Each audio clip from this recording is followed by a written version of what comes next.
اپنی شلوار کو اندر سے فولڈ کرنا، یا نماز سے پہلے یا نماز کے دوران یہ قمیص اس کے جو بازو ہیں ان کو چڑھانا، یہ درست نہیں ہے، یہ مکروہ عمل ہے۔ اس لیے اس سے منع کیا گیا ہے کہ پینٹ ہو تو اس کو اندر سے فولڈ کرنا، شلوار ہو تو اس کو اندر سے کیا کرنا، اکٹھا کرنا، اور آپ نے قمیص پہنی ہوئی ہے تو قمیص کو اس طرح سے اس کو چڑھانا پیچھے سے نماز کے دوران،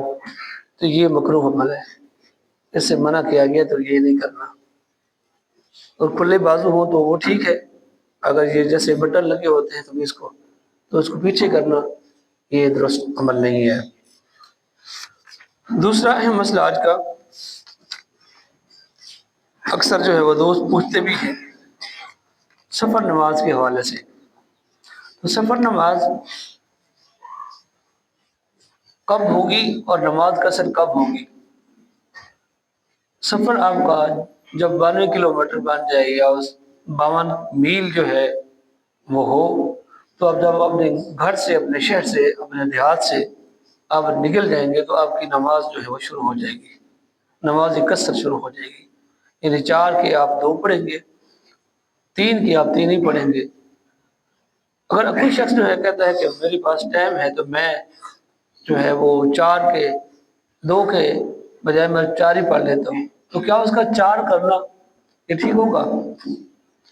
تو اگر وہ 4 کو 2 نہیں کرتا، 4 کو 4 ہی پڑھ لیتا ہے دوران سفر، تو وہ گنہگار ہوگا،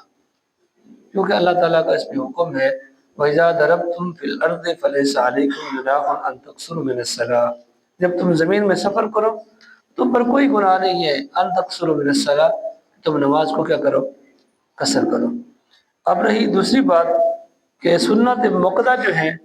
وہ سفر کے دوران، سفر میں ہم پڑھ سکتے ہیں یا نہیں؟ تو سنت موقدہ جو ہیں، اگر سفر آپ کا جاری ہے تو آپ فرض پڑھنے کے بعد، قصر کرنے کے بعد سنتے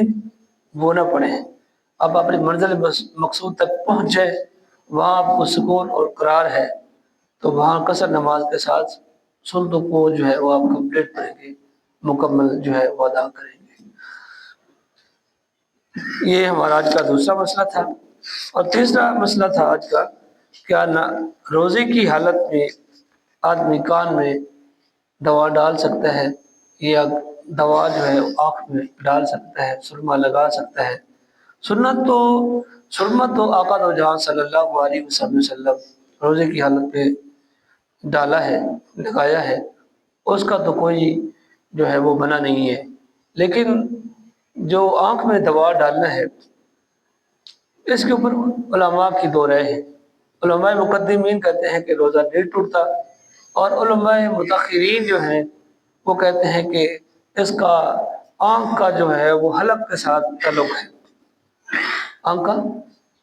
حلق کے ساتھ تعلق ہے، اس کی جو ہے وہ نالی حلق میں جاتی ہے، تو اس لیے اگر ڈالیں گے آپ آنکھ میں